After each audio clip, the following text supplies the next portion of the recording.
Hey guys, tonight we're sliding straight into a chapter of history even messier than your last group text. The not-so-glamorous reality of being a single woman in 1930s America.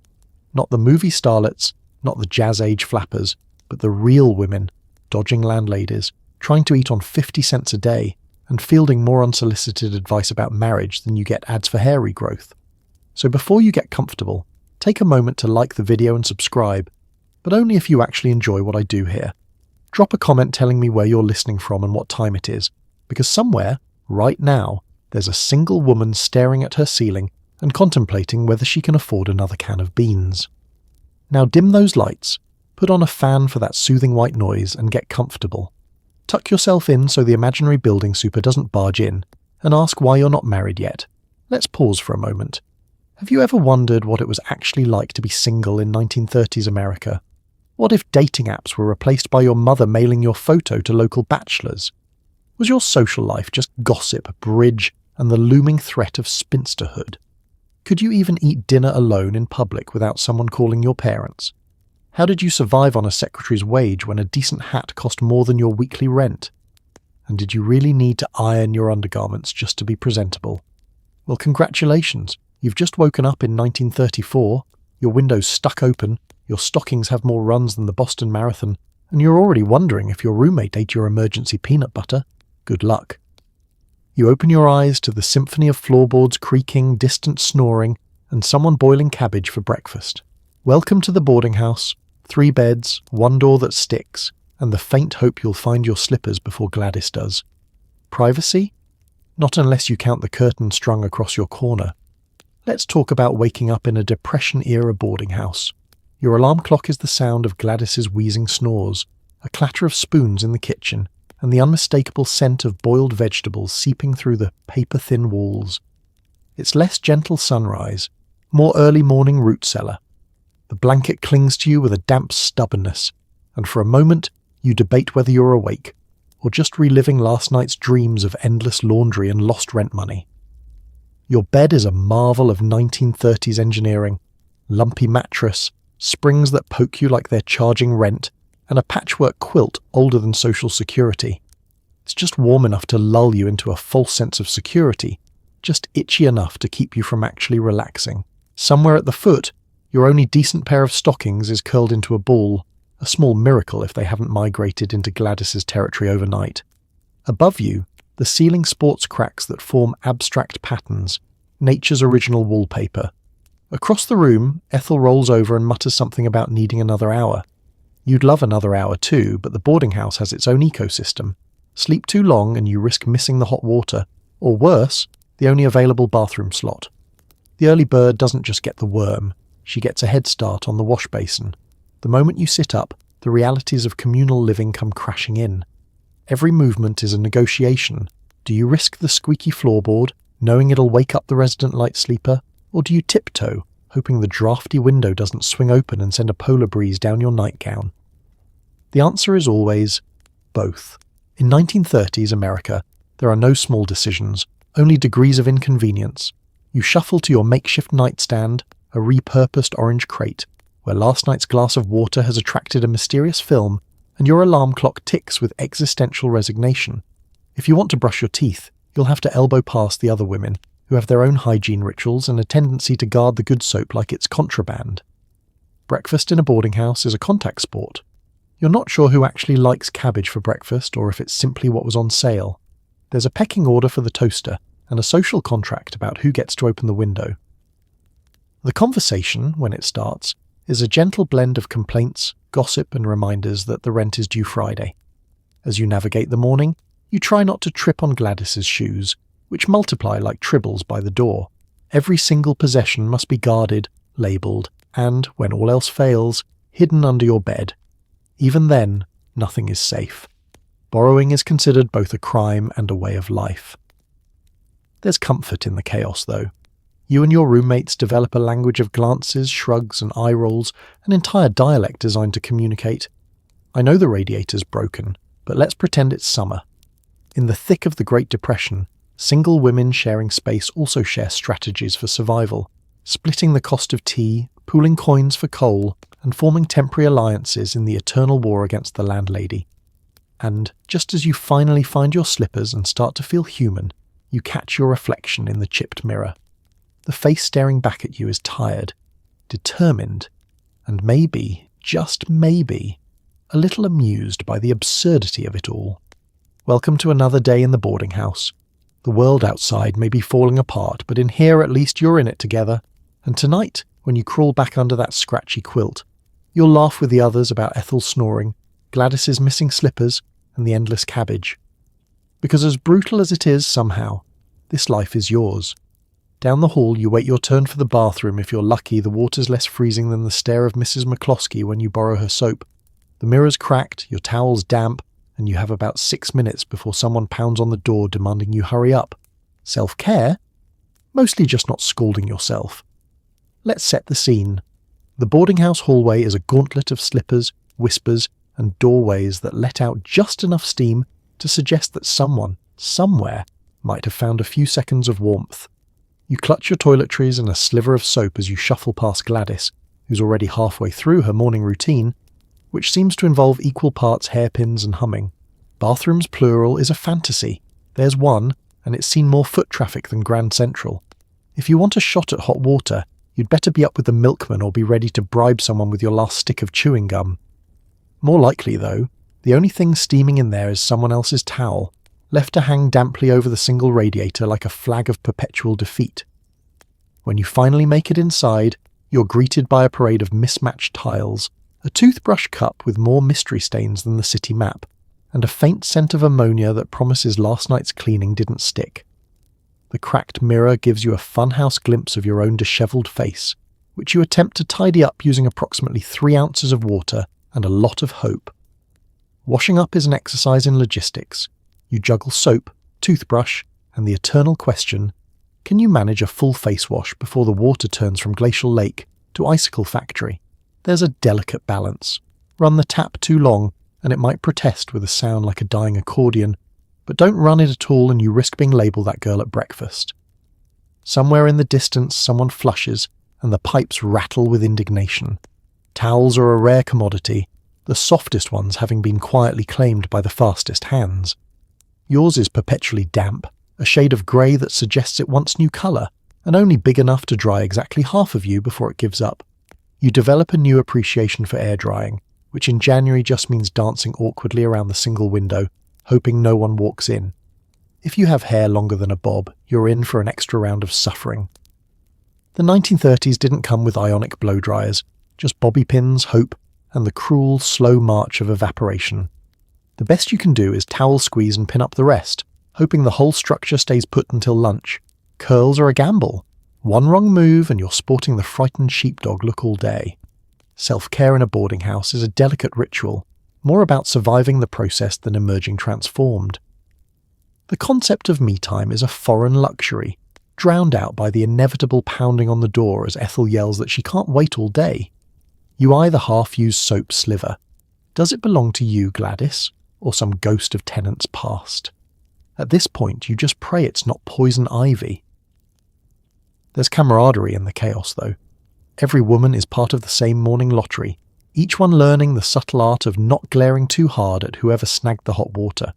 You trade stories, tips, and sometimes toothpaste. You become adept at making do, at moving quickly, at not sweating the small stuff, which luckily is hard in a bathroom this cold. By the time you emerge, towel draped around your neck and dignity mostly intact, you feel like you've completed an Olympic event. Victory is measured in degrees of both warmth and patience. The day is just beginning, and if you can survive the morning bathroom rush, you can handle whatever else the 1930s wants to throw at you. It's 7:23 a.m. and you're ironing your last clean blouse, by which you mean the one with the fewest stains. Your stockings have more ladders than a fire station, but with some luck your skirt's hem hides the worst. You try for smart and respectable, land somewhere closer to desperate but hopeful. Getting dressed as a single woman in 1930s, America is not so much a morning routine as it is a delicate negotiation between dignity and available resources. You start by assessing the battlefield. There's the skirt you mended for the 3rd time last week, a slip that's more holes than fabric, and a selection of blouses that recall better times.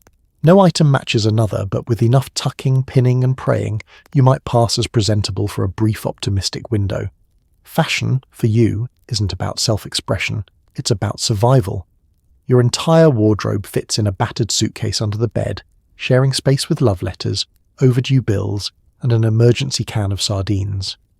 The colours are faded, the collars are wilted, and your sole pair of heels clicks unevenly, like a metronome having a nervous breakdown. But in 1934, presentation is everything, so you turn the act of getting dressed into a strategic campaign, hide the frayed cuffs, pin the tear in your hem, and pray that no one notices your left sleeve is technically a different shade than your right. You glance in the cracked mirror and make your daily assessment. The face staring back is determined, perhaps a touch weary, and almost certainly covered in a thin film of steam from the laundry boiling on the stove. You dab at your cheeks with a little borrowed powder, thank you Ethel, pencil in a hopeful eyebrow, and decide once again that today is not the day for lipstick. Lipstick, after all, is for payday and parties. Today is for keeping your job. Stockings, those delicate little miracles of modern fashion, are your greatest challenge. The run down your calf is threatening to become a full-on landslide. You sit on the bed, squint, and carefully apply clear nail polish to stop the damage, a trick passed down from roommate to roommate like a sacred text. You smooth out the fabric, hoping the world is too busy worrying about its own depression to notice you're wearing hope and a prayer. The act of getting dressed becomes a form of silent resistance. You iron your collar sharp enough to make an impression and pin your curls just so, channeling the confidence of movie stars you see in matinee newsreels. Deep down, you know no amount of starch or careful pinning can erase the facts.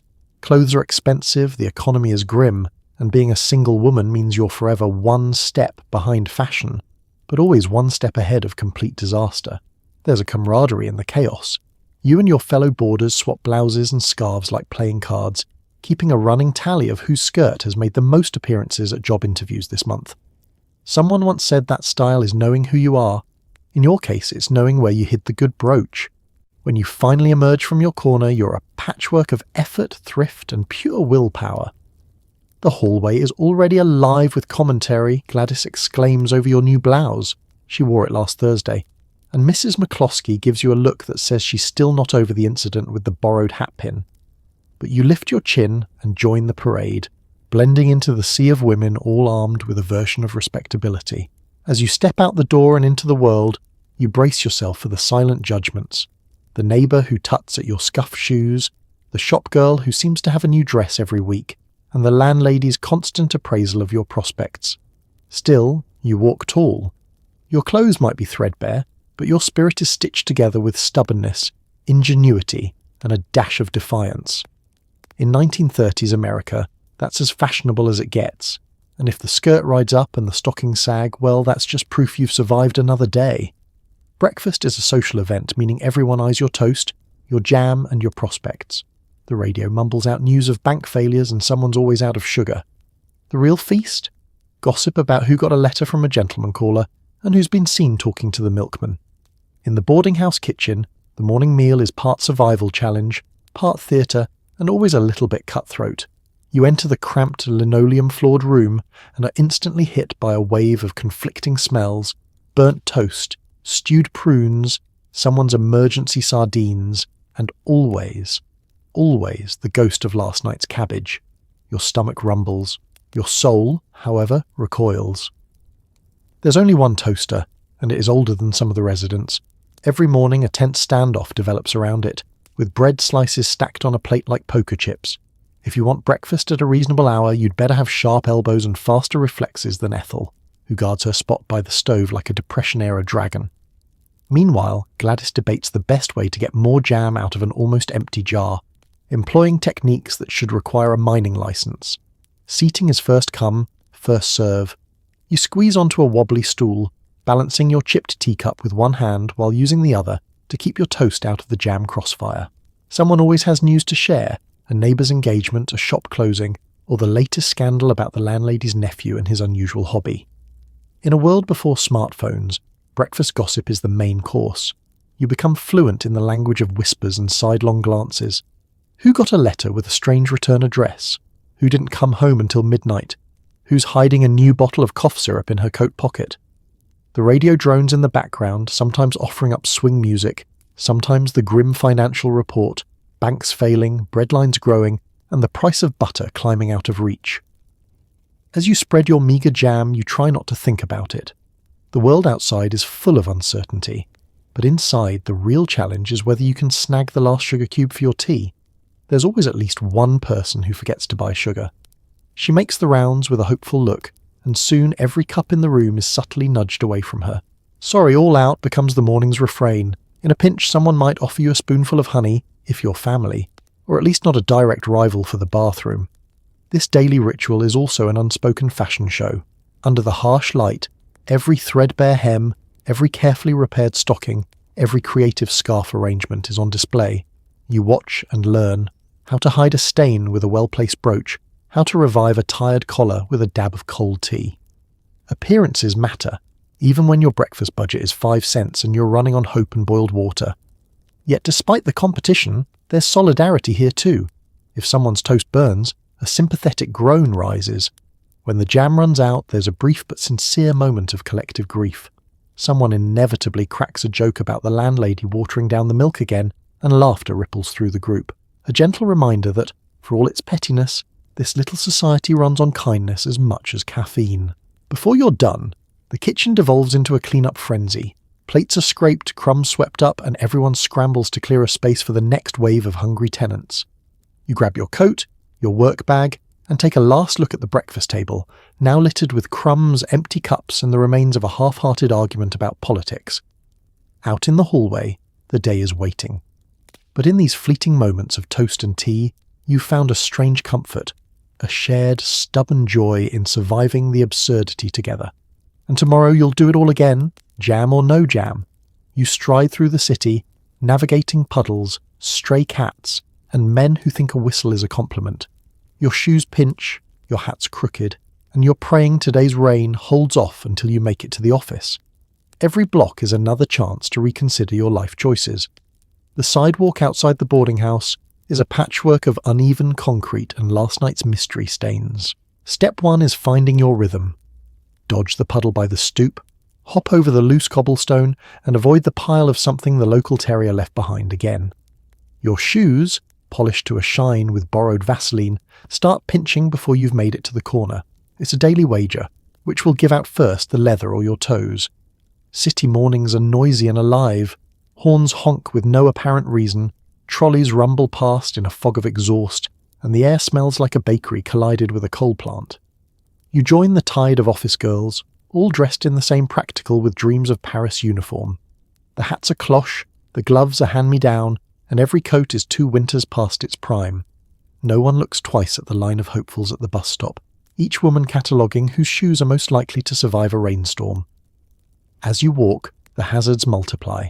There's the threat of being splashed by a passing taxi, the chaos of a broken umbrella flipping inside out, and the ever-present gauntlet of street vendors offering everything from yesterday's papers to suspicious sausages.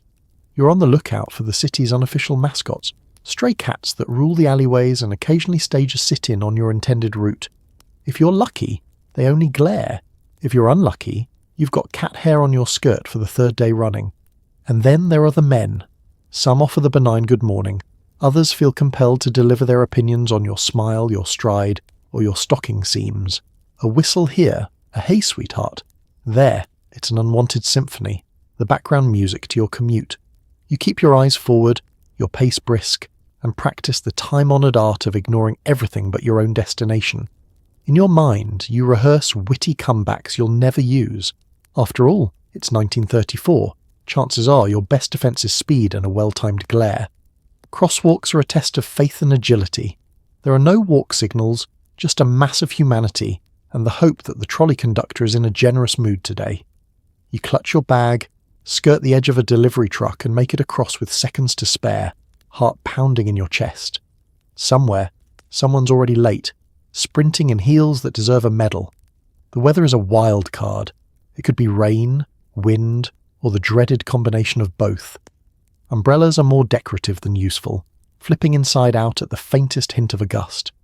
You've learned to tuck your hat down, hunch your shoulders, and make yourself as aerodynamic as possible, a technique you've perfected after dozens of sprints between awnings. If you reach the office dry, it's a small miracle. If not, at least everyone else is equally soggy. But there's also a strange camaraderie in the shuffle. The same faces day after day, the grocer's wife in her navy blue coat, the newspaper boy with his lopsided grin, the other women from your building all braving the city together. You trade sympathetic glances, share quick smiles, and sometimes, when the world seems extra bleak, someone cracks a joke about shoes that could double as rowboats. By the time you arrive at your building, cheeks flushed and feet throbbing, you've already survived a gauntlet worthy of its own parade. You smooth your skirt, straighten your hat, and summon a version of yourself that's ready for whatever the day throws next, knowing full well that tomorrow it'll be another walk, another puddle, and another chance to strut, however wobbly, down the sidewalks of single womanhood in the 1930s. The office is a jungle. You're one of a dozen women elbowing for desk space, battling for the good typewriter, and dodging the boss's suggestions on your hairstyle. The pay's low, the coffee's burnt, and job security is just code for don't get married. You arrive at the office with rain-damp hair, shoes that pinch, and a polite smile you'll have to wear for the next 8 hours. The elevator is packed tighter than a sardine can, full of the perfume of last night's onions and the undertone of collective anxiety. You shuffle in, make small talk about the weather, because weather, unlike salary, is a safe topic, and steel yourself for the daily marathon that is secretarial work in the 1930s. The office itself is a battlefield of clacking typewriters, ringing telephones, and sharp-tongued women who can spot a missing carbon copy from across the room. Every desk is a small, precarious kingdom, your own space if you can keep it. Desk supplies are currency, a sharp pencil, a new eraser, or the legendary bottle of whiteout someone managed to squirrel away from the supply closet.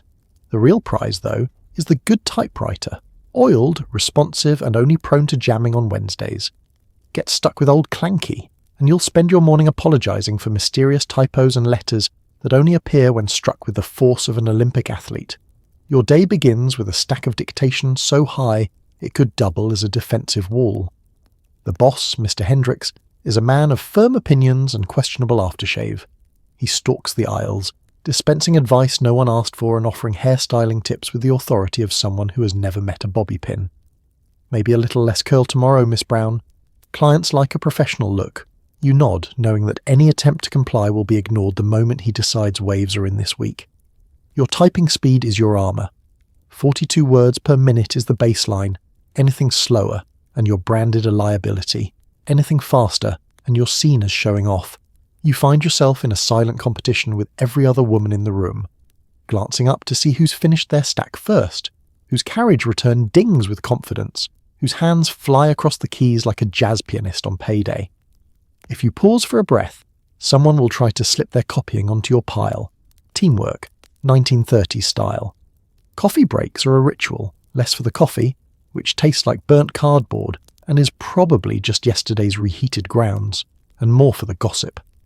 Here is where alliances form, secrets are traded, and the latest news about who might be getting engaged, or worse, fired, gets whispered between sips.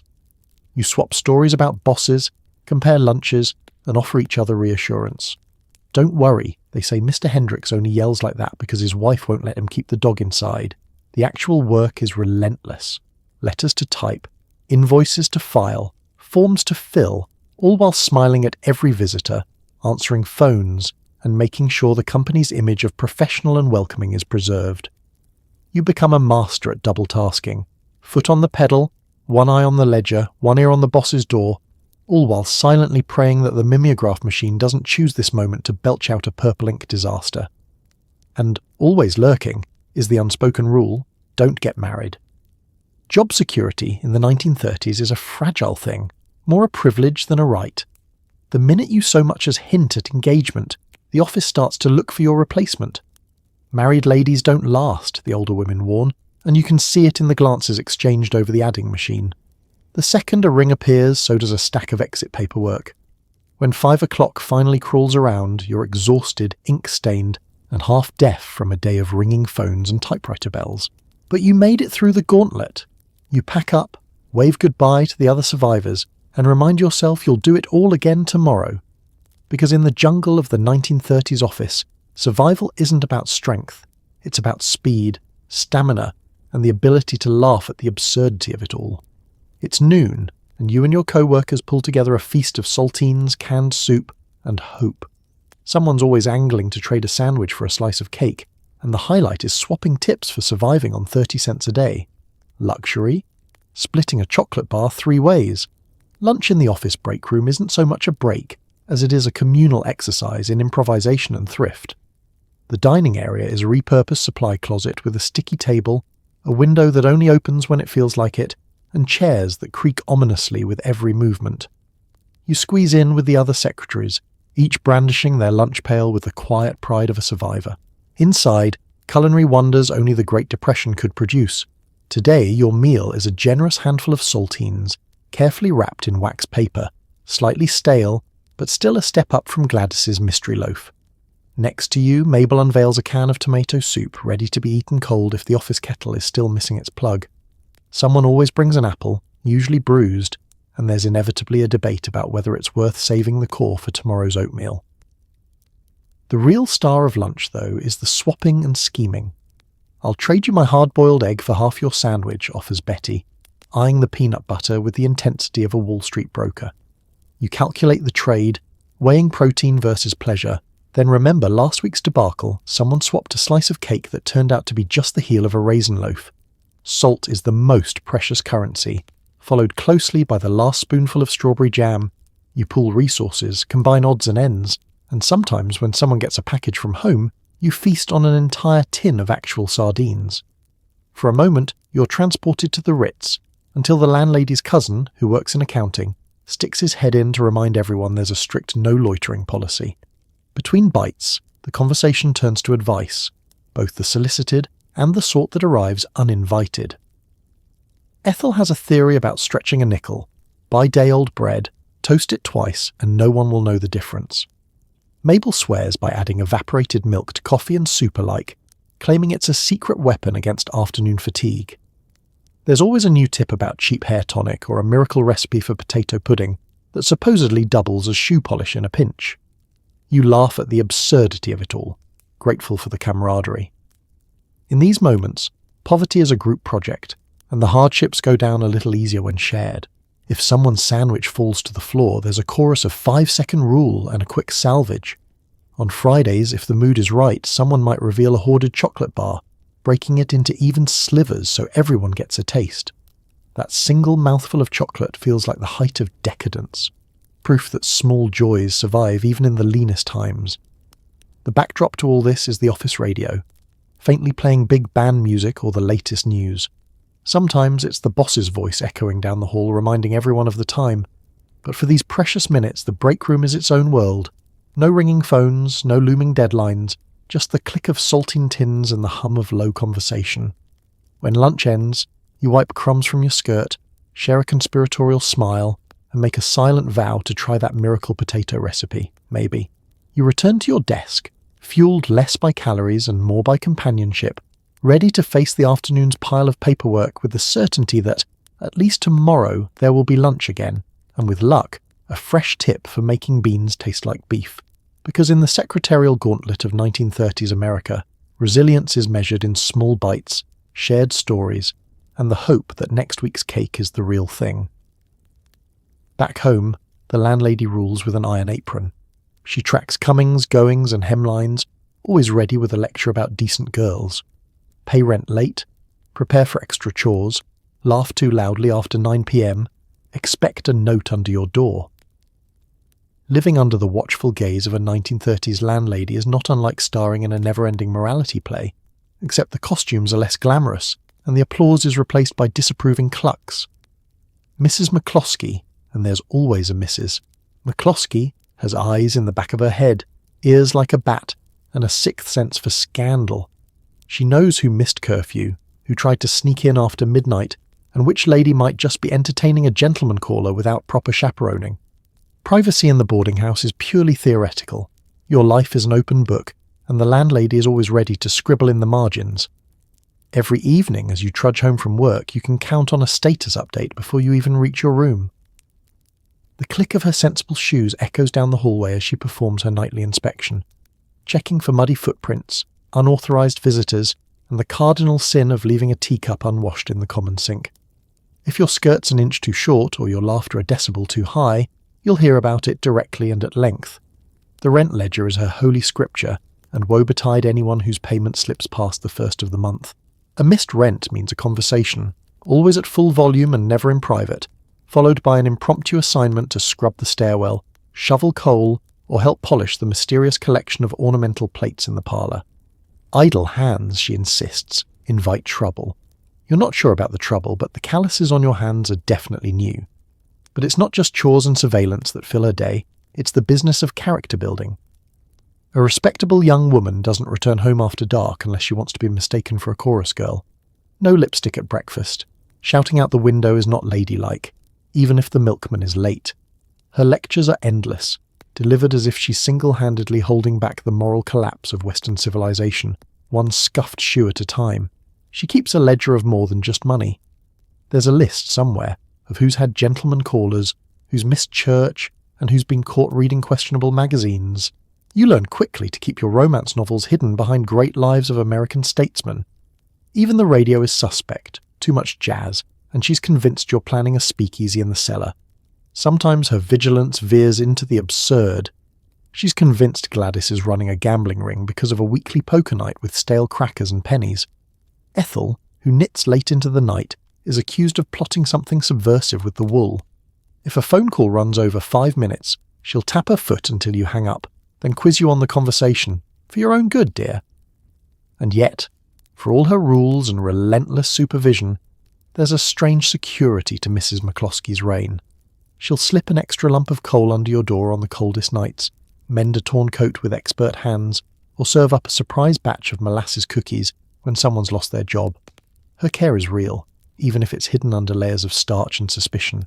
Surviving in her house means learning to live by her rules, or at least pretending you do.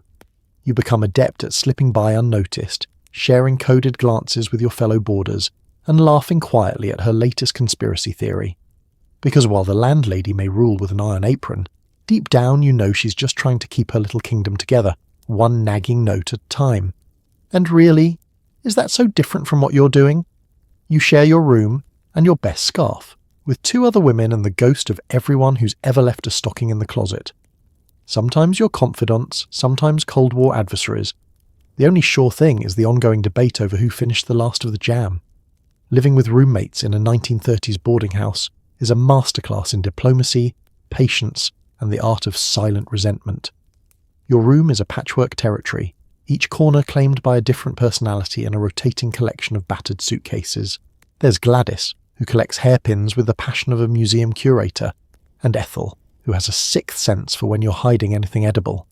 The morning routine is a carefully choreographed ballet of elbows and oops, sorries.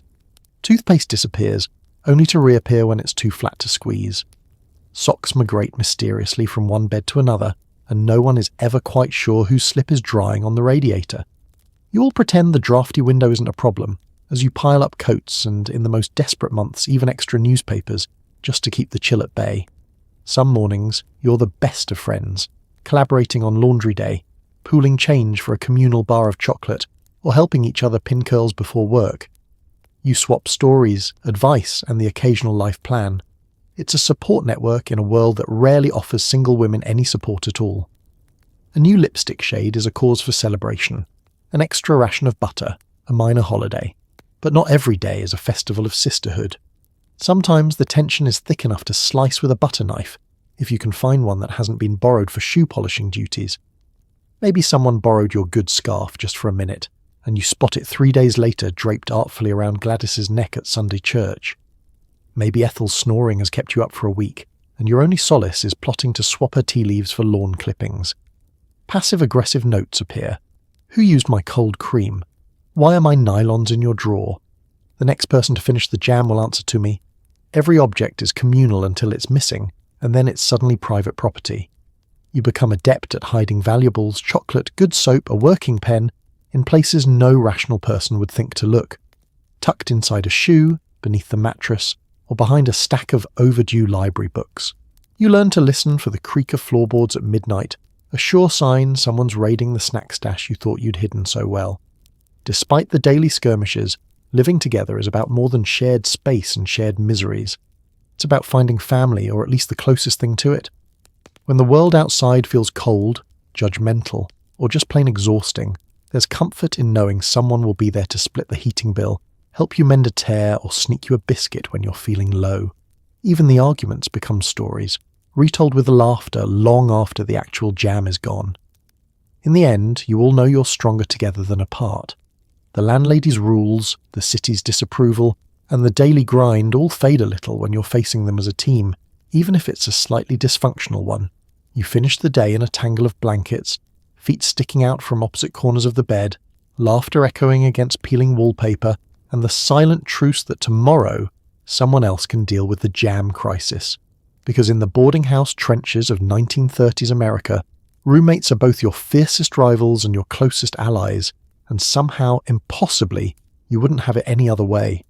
At 26, you're a spinster in the eyes of your Aunt Edna and possibly the grocer. Every visit home is a barrage of questions. Any nice young men at the office? Have you tried smiling more? Even the cat seems to judge. It's a strange sensation, being declared past your prime before you've finished growing your adult teeth. The 1930s, with all its soup lines and radio jingles, reserves a special anxiety for unmarried women. No matter how poised you appear or how gainfully you're employed, there's a little clock ticking somewhere in the background, one that everyone, from distant cousins to well-meaning neighbours, is all too eager to wind. You notice it first in the questions. At family dinners, your mother carves the roast and carves out a slot for you to mention any nice young man.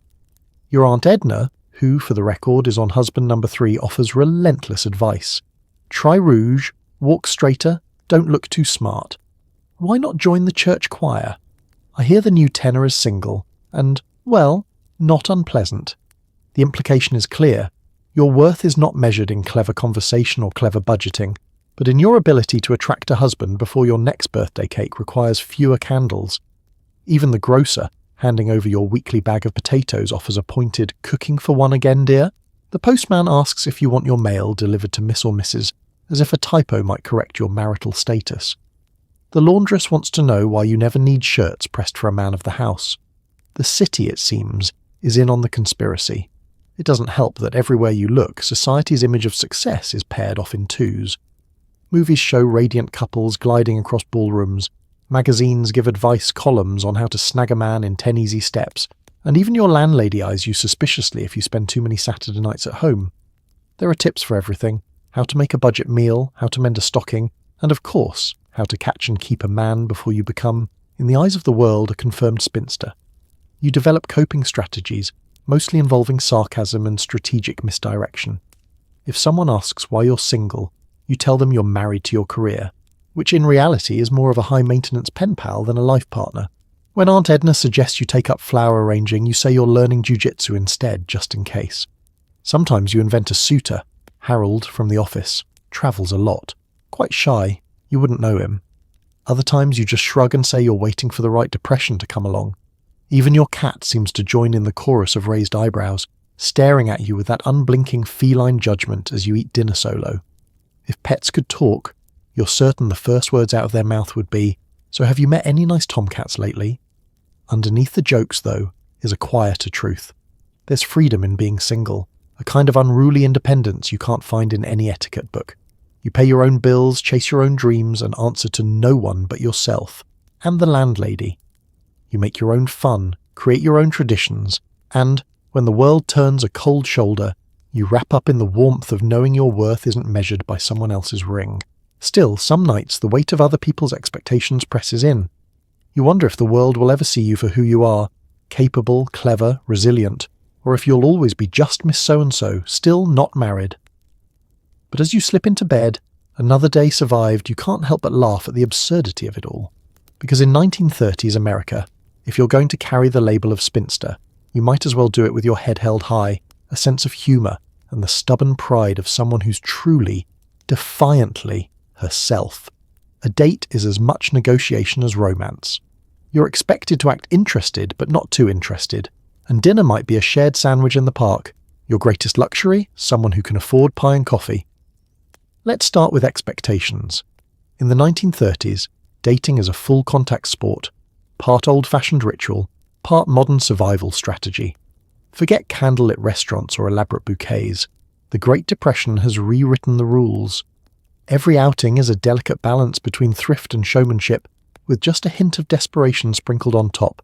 You're not looking for a soulmate, you're hoping for a free slice of cake, and maybe someone who doesn't chew with his mouth open. Romance, Depression-era style, begins with logistics. Will you meet at the soda fountain? Or can someone spring for bus fare to the cinema? Matinee, of course. Never evening rates. You dress up in your best outfit, the one that hasn't yet succumbed to moths or last week's spilled soup, and pin your hair just so, all while praying your stockings don't choose this exact moment to sprout a new ladder. Courtship is a careful dance of maybe and not yet. You're supposed to giggle at jokes, but not so loudly that you seem fast. You're meant to compliment his tie, even if it's frayed, but also avoid looking too eager, because eagerness is the sworn enemy of dignity and long-term prospects. Every gesture is decoded. Did he open the door, pay for your soda, or just nod toward the vendor and expect you to foot your own half? The reality is often humble, sometimes hilarious. Dinner can be two people splitting a ham sandwich, each pretending not to notice the other counting bites. A picnic in the park means sitting on a slightly damp bench, swatting away persistent pigeons, and making small talk over limp lettuce and dreams of roast beef.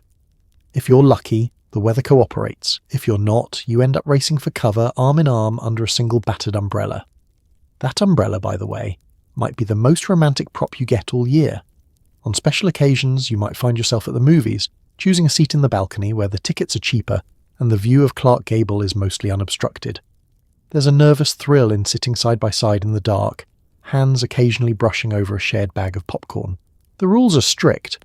No hand-holding unless you want your reputation in tatters, and absolutely no lingering in the lobby after the film, lest Mrs. McCloskey's friend from church happens by. For many men, impressing a lady means stretching every nickel. Some get creative. One fellow boasts about his job at the tyre factory, laid off, but only temporarily. Another waxes poetic about the time he met a real-life senator. At least he thinks it was a senator. Might have just been a tall man in a suit. You listen, nodding at all the right moments, careful to seem impressed but not too enthusiastic, because showing too much interest can be just as risky as showing none at all. If your suitor manages to buy dessert, you take careful note. Pie and coffee is the depression equivalent of a diamond ring. Chocolate cake? You call your mother immediately.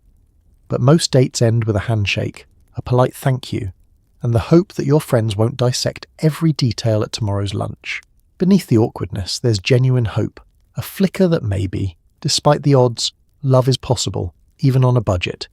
You cherish the small gestures, a flower picked from a vacant lot, a note folded into your pocket, a shy compliment about your laugh. Even in hard times, romance survives, huddled with you on the park bench, making the best of ham sandwiches and shy glances. Because in 1930s America, sometimes love is just two people sharing crumbs and the wild hope that things will get better someday. Your married co-workers can stay out late, gossip and drink cocktails at the local club. You, a glass of lemonade after 7 p.m. gets you labelled fast. You quickly learn, for every social rule there's an exception, and it never applies to you. Let's talk about rules, specifically the ones written in invisible ink for single women in 1930s America. The workplace is a microcosm of these unspoken codes. Married ladies share risque jokes in the break room, recount late-night escapades at the local jazz bar, and breeze into work after a raucous night, greeted with knowing winks and boys will be boys, but girls will be girls. You, on the other hand, arrive home at 7:05 p.m. after an extra-long bus ride and find yourself the subject of raised eyebrows and murmurs about modern ways. It's an acrobatic act, this life. You're meant to be friendly, but not familiar, sociable, but not social. If you stay late at the office, dedication. If you stay late anywhere else, suspect. Married women can flirt, dance, and drink cocktails with impunity. They're taken, safe from scandal, apparently shielded by their wedding bands. You, meanwhile, are one lemonade away from being branded a wild woman. Even your choice of beverage is scrutinised. Order a lemonade? Innocent? Unless it's after dark, then you must have intentions. Ask for a ginger ale at a speakeasy? Scandalous! Unless you're accompanying someone's wife, in which case it's girls' night out. It's not just drinks. Married women can invite a male co-worker for lunch and laugh at his jokes. For you, even talking too long at your desk might spark a rumour. They can slip out for a smoke behind the building, swap the latest gossip and receive nothing but a tolerant chuckle from the boss. Try it yourself, and you're told to mind your reputation, lest someone think you're auditioning for a part in a pulp novel. Dating amplifies the absurdity. If your married friend goes dancing with her husband's cousin, it's keeping up appearances. If you're seen at the movies with a male companion, people wonder if a wedding announcement is imminent, or if you'll simply be asked to leave the boarding house. You try to laugh it off, inventing suitors or sudden headaches when things get too complicated. Sometimes you think of getting a fake wedding ring just for the privileges it bestows, a magic amulet against suspicion. The real injustice, though, comes in the form of unsolicited advice. A good girl never goes out alone, says Mrs. McCloskey. You must be careful with your reputation, warns Aunt Edna. Yet, every woman you know who's safely married seems to revel in flouting the very boundaries you're told are sacred. You'll understand once you're wed, they say, winking, before telling you their secrets. Midnight poker games, bathtub gin, scandalous stories from weekend picnics. In your heart, you know it's not about morality. It's about appearances. As long as you play your role, quiet, helpful, respectable, the city will tolerate your independence. Step outside the script and you're reminded, subtly or not, that there are limits. This unwritten social contract keeps you in your lane, eyes front, always just a step away from being talked about. But you're not alone in your frustration. At night, over shared cocoa and under whisper-thin quilts, you and your fellow boarders trade stories, venting the unfairness of it all. You find solidarity and laughter, mocking the contradictions, plotting tiny rebellions, a midnight stroll, a forbidden soda at the corner drugstore, a note left for a handsome stranger with nothing but your initials. It's not much, but it's enough. A small, stubborn assertion that double standards may be everywhere, but you don't have to live quietly beneath them. So you walk that tightrope, balancing respectability and rebellion, dignity and desire for a little fun. And when someone raises an eyebrow at your lemonade, you raise your glass right back. After all, if they're determined to find scandal, you might as well give them something to talk about. Every week brings a letter from home. Inside, updates on cousins getting engaged, warnings about the dangers of city life, and gentle reminders about your ticking biological clock. Replies require creativity, patience, and maybe some light fiction. Let's be honest, opening the mailbox in 1930s America is an act of courage.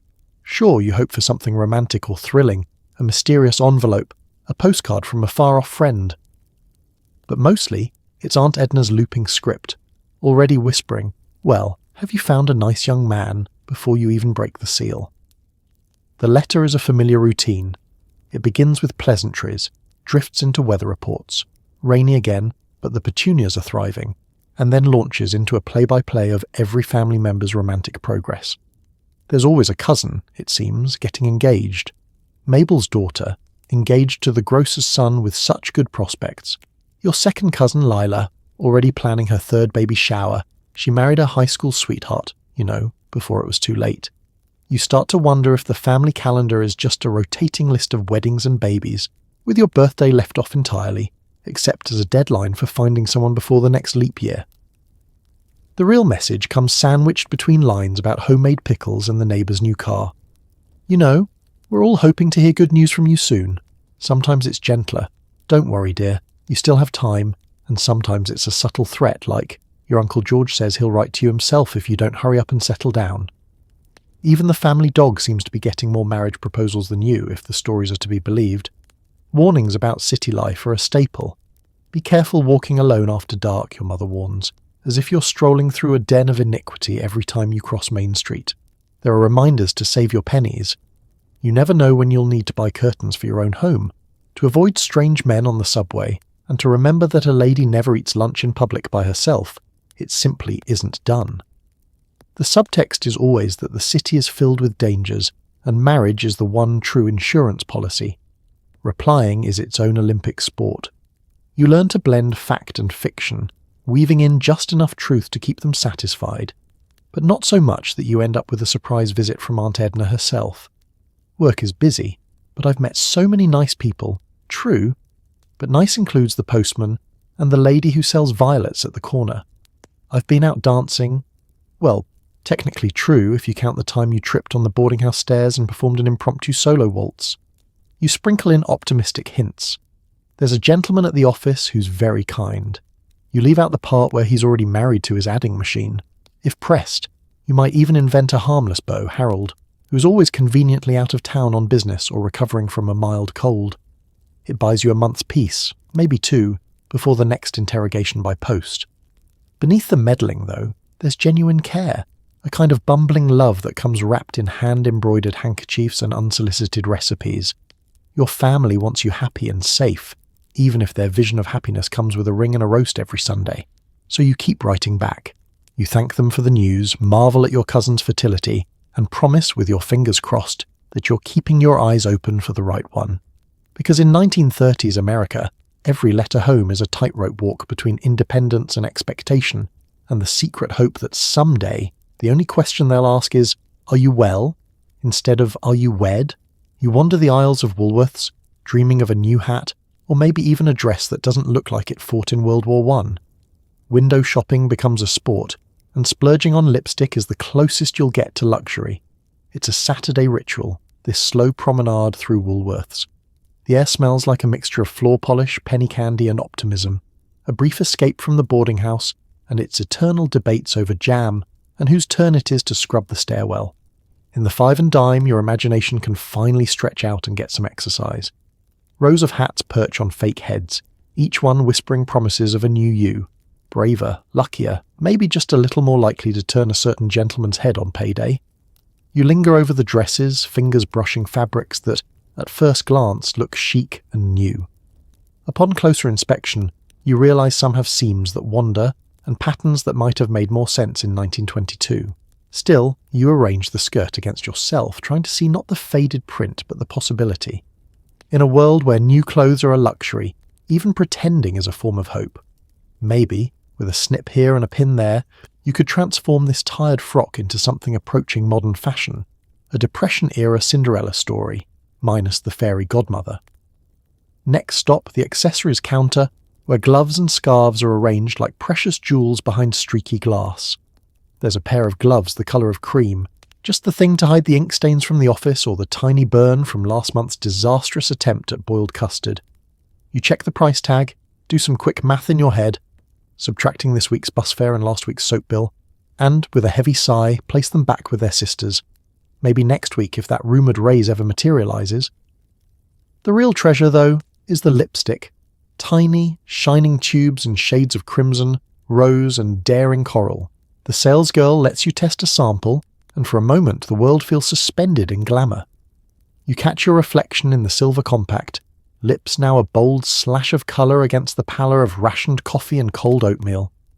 The effect is almost magic. Lipstick, you decide, is not just for lips, it's for spirits. You buy a tube, telling yourself it's an investment in confidence, not vanity, a shield against all the looks, whispers and helpful advice. Window shopping becomes a sport, honed to perfection. You and your roommates make an afternoon of it, wandering past the displays and narrating stories about the lives you'd have if only you could afford the pink taffeta or the patent leather shoes. "This one's for my luncheon with Clark Gable," Gladys jokes, holding up a feathered hat that would make a peacock blush. Ethel tries on costume jewellery and affects a British accent, imagining she's off to tea with the Queen. There's laughter, mischief, and the brief sweet comfort of make-believe. There are other luxuries too, small ones that fit in your pocket and don't break the bank. A new handkerchief, fresh with factory starch, a tin of peppermints to keep in your desk for days when everything feels a little too grey. Sometimes, when you're feeling particularly bold, you splurge on a bottle of cologne, the sort that smells like violets and future happiness, even if it only lasts until your next load of laundry. By the time you leave Woolworths, your purse might be no lighter, but your mood is. For a little while, you've stepped out of the routine of careful budgeting and into a world of what-ifs and maybe soon. You tuck the lipstick into your bag like a secret ready for the next day's battles. In the five and dime, you aren't just a single woman in 1930s America. You're a dreamer, a schemer, and, if only for the afternoon, a woman with a future as bright as that bold red lipstick. You join the Temperance League, the bridge club, and maybe a book group, all in the name of networking. Social events mean lemonade, awkward dances, and fending off the local dentist's second cousin. Anything to avoid another evening with your roommate's harmonica.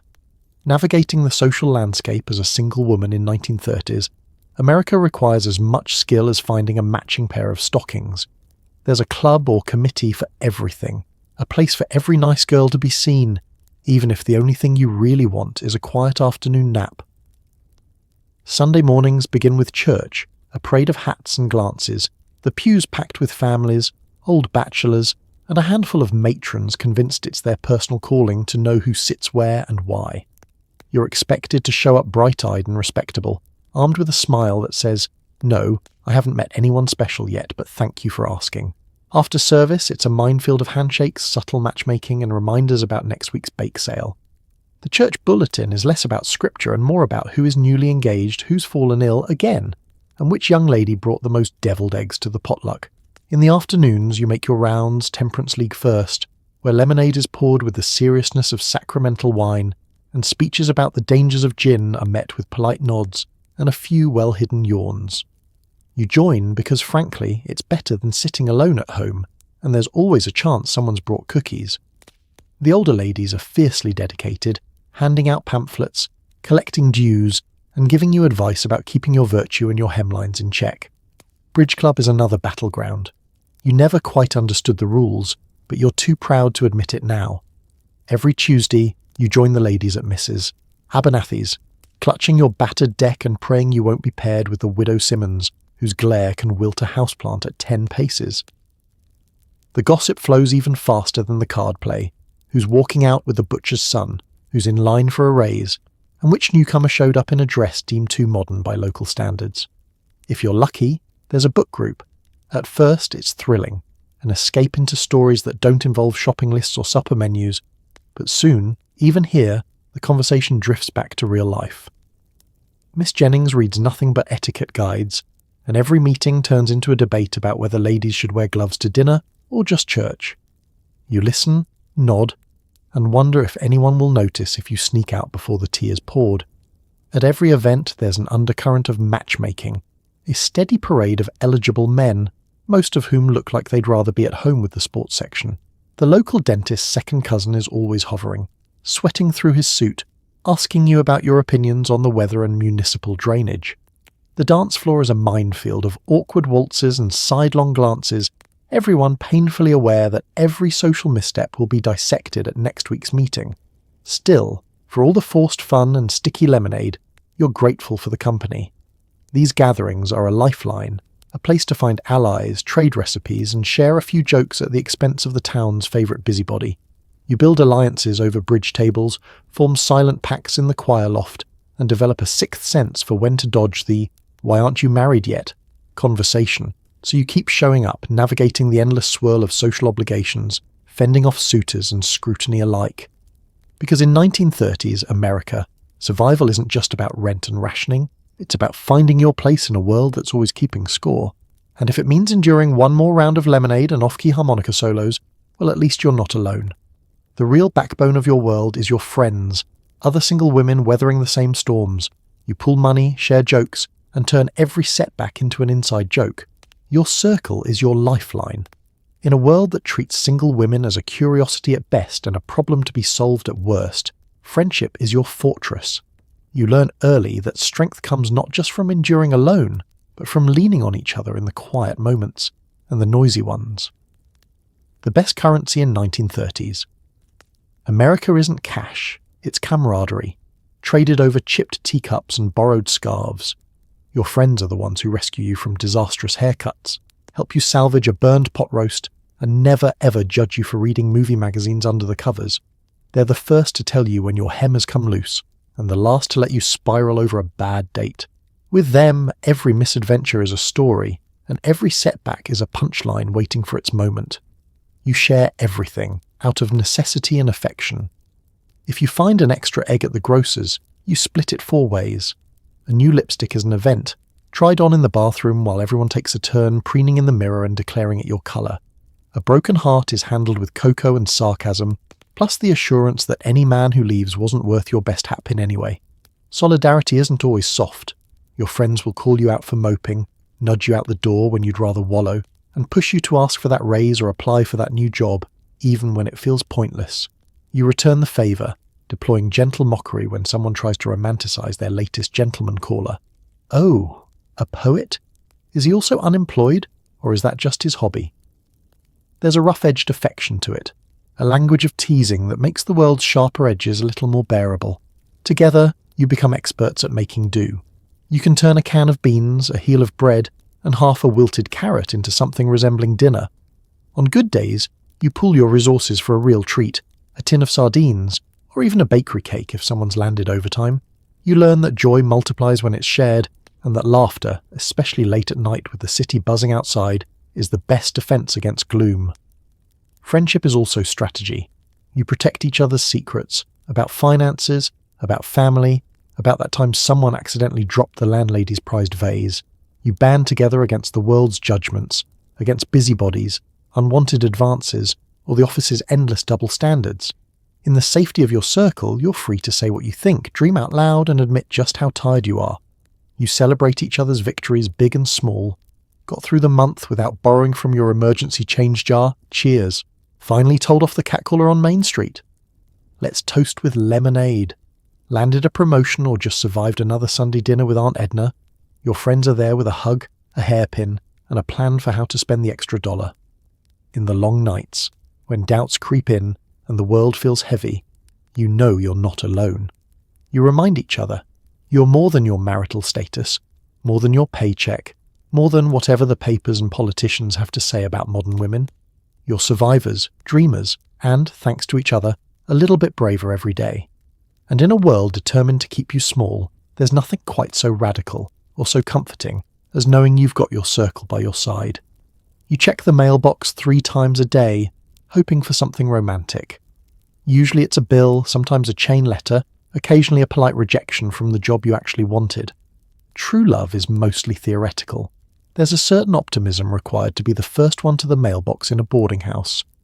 Maybe today you think you'll find a handwritten envelope, addressed in looping script and heavy with promise. You imagine a letter brimming with secret affection, a bold declaration from a suitor too shy to speak in person. Instead, the reality is more likely a bill from the electric company, another reminder that your free sample of beauty cream costs 25 cents to redeem, or an invitation to buy 3 magazines for the price of 2 if you can rope in 5 friends. Still, hope springs eternal. You check the box before breakfast, just in case a letter arrived overnight, as if postmen roam the streets at midnight like heartbreak's own Santa Claus. By lunch, you wander past again, claiming you forgot your umbrella, eyes darting to see if maybe, just maybe, there's a corner of pink stationery peeking through the circulars. Evenings bring the most dramatic ritual. A slow walk down the front steps, the clack of your heels echoing your anticipation, only to find Gladys already beat you there, sorting the mail into bills, ads, and everything else. On the rare occasion when a letter does appear, crisp paper, actual stamp, maybe even a foreign postmark, your heart skips. Sometimes it's from a friend in another city, and for a few glorious minutes you're transported by news of new jobs, new romances, new misadventures. More often it's a polite but stilted note from a would-be suitor, heavy on the regret to inform you and light on the deepest affection. Some correspondences end before they even begin, with one last best wishes that reads like a funeral notice for your romantic hopes. Chain letters are the other main event. They promise luck, love, or even money, if only you send them to 5 more people, which would require more stamps than you can justify on this week's budget. You sigh, drop them in the kitchen drawer, and promise yourself you'll get around to it. Eventually. Occasionally, there's the thrill of a love letter, usually written on the sort of stationery you'd expect from a bank or a dentist. The handwriting is neat, the prose cautious. There's a lot of admired you from afar, and if it's agreeable to you, perhaps we might. You read it over tea, debate with your roommates about what deeply respects your character might actually mean, and, after much discussion, craft a reply that is kind but non-committal. No need to get anyone's hopes up, least of all your own. Mailbox disappointments pile up, but so do your secret daydreams. You imagine an envelope addressed in elegant penmanship, declaring undying devotion, and perhaps a ticket out of the boarding house. Instead, you tuck away the best letters, friendly, funny, or just comforting, in a shoebox under your bed. Some nights you read through them all, each one a reminder that while true love may be rare, connection is not. In the meantime, you make do with the laughter of friends, the possibility of next week's mail, and the hope that someday the letter at the bottom of the pile will be the one that changes everything. Until then, the mailbox remains a little altar of hope and disappointment, a ritual of patience, a lesson in letting go, and a small, stubborn testament to the belief that maybe, just maybe, love will eventually find your address. You rely on home remedies and positive thinking. Doctors are a last resort, especially when every visit ends in unsolicited advice about your diet or your relationship status. Vicks Vapor Rub and wishful thinking get you through. Staying healthy as a single woman in 1930s, America is a blend of stubbornness, creativity, and the ability to ignore symptoms that would send a modern hypochondriac running for WebMD. With a doctor's bill equaling a week's groceries, you get inventive. Chicken broth for a cold, hot water bottles for aches, and the occasional mustard plaster if you're feeling especially brave or desperate. The communal medicine cabinet in the boarding house is a museum of folk wisdom and half-empty bottles. Vicks Vapor Rub holds pride of place, slathered on chests and dabbed under noses with near-religious devotion. Sore throat, salt water gargle, cough, a spoonful of honey if you can spare it, or maybe a slug of medicinal brandy if Gladys hasn't finished it off. For more persistent ailments, there's always Epsom salts, camphor oil, and the slightly unnerving tonic Ethel brews from onions and something she swears is just for flavour. Self-care is pragmatic, never glamorous. Showers are a rare luxury, reserved for Saturdays and special occasions, like landing a new job or banishing the flu from the room. Most days, it's a quick sponge bath with tepid water and the hope that the soap lathers enough to at least make you feel clean. Hair is washed as infrequently as dignity allows, and you develop a knack for creative updos to disguise the in-between days. You learn to press your blouses with just enough heat to kill the worst germs, and possibly ignite a sleeve. Every ailment comes with a chorus of unsolicited advice, most of it courtesy of the landlady or well-meaning neighbours. Mrs. McCloskey believes all problems can be solved with boiled onions, and is quick to recommend a little fresh air and a brisk walk, which coincidentally also keeps you out of the house and out of trouble.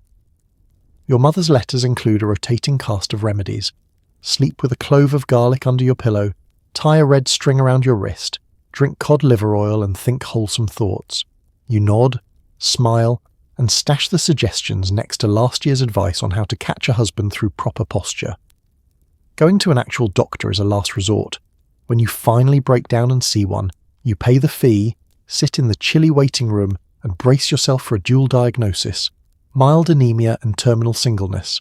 The doctor is quick to note that your complexion could be brighter, more beef, less beans, that you look run down, as if this is news, and that most problems would resolve if you just settled down with a nice man. Sometimes you leave with a prescription for rest, impractical, or for cod liver oil, unpalatable. More often than not, you leave with nothing but the bill. Infections, cuts, and mystery aches are treated with bandages, grit, and faith. Toothaches are ignored until chewing becomes an Olympic event, and even then you might just opt for soup and hope for the best. A minor fever gets you a day in bed, a bowl of broth from a roommate, and an extra blanket if you're lucky. Major illnesses? You hope it's just a 3-day bug and not the kind that requires calling your family or worse, your boss. Despite it all, you soldier on. You patch up minor wounds, trade cough drops, and create spa nights with what little you have: lemon water, borrowed face cream, and a fierce commitment to pretending you're all just a little under the weather. Because in the depression, resilience is part medicine, part magic, and entirely necessary. So you smear on your Vicks, say a small prayer, and promise yourself that next week you'll really get that checkup if the rent, the job, and the universe allow. You pay your own bills, patch your own leaks, and face the kind of existential loneliness that only comes from eating canned peaches in silence. Independence is empowering and exhausting, often in equal measure. Let's start with the bills. They arrive with grim regularity, stacking up on your nightstand in envelopes that seem to multiply like rabbits. Rent, electricity, a sliver of coal for winter, the phone bill, even though no one ever calls but Aunt Edna and the landlady's cousin from accounting. You become a master of mental arithmetic, juggling due dates and dimes, figuring out which final notice you can stretch another week, and which one comes with a landlady's glare or a mysterious thumping sound in the pipes. Every dollar is accounted for and every purchase is weighed for maximum utility. You develop an almost spiritual relationship with the household ledger, tallying up bus fare, groceries, the occasional splurge on a new bar of soap, or that rare, wild luxury, a movie ticket. Independence, it turns out, comes with more receipts than romance. When something breaks, and something always does, it's your job to fix it, or at least to pretend you know how. The window sticks in the summer and freezes shut in the winter. The faucet develops a stutter, offering either a torrent or a trickle and nothing in between. You borrow tools from Gladys, just for the afternoon, and attempt repairs using a combination of pluck, trial and error, and liberal application of whatever glue, string or chewing gum you have on hand. You quickly realise there is no instruction manual for single-woman plumbing, but you get by on stubbornness and the occasional prayer. There are moments when you feel triumphant, like the time you unblocked the kitchen sink with only a hairpin and a series of muttered curses, or when you successfully mended your stocking for the third time and it held up all the way to church. Each small victory is a quiet testament to your resourcefulness, logged in your memory along with the lessons of what not to use as a wrench. Hint, never the handle of your only hairbrush. But alongside the empowerment is a peculiar kind of solitude. At night, after a day spent wrangling invoices and leaky faucets, you sit at your little table, dinner spread out before you, a can of peaches, maybe a hard-boiled egg, and a heel of bread. The room is silent, save for the distant murmur of radios from down the hall and the odd creak of settling floorboards. There's no one to ask about your day, no one to share the last cookie, or to offer an approving nod at your DIY handiwork. You tell yourself you're savouring your own company, that this is the price of freedom. But some nights the silence stretches, echoing with every small decision and big uncertainty. You fill the quiet with music or books, maybe a letter home, or by listening to the city's heartbeat outside the window.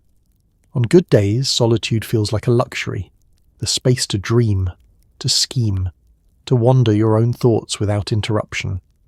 On harder days, it morphs into loneliness, prickly and persistent, whispering doubts that even the bravest face can't entirely shoo away.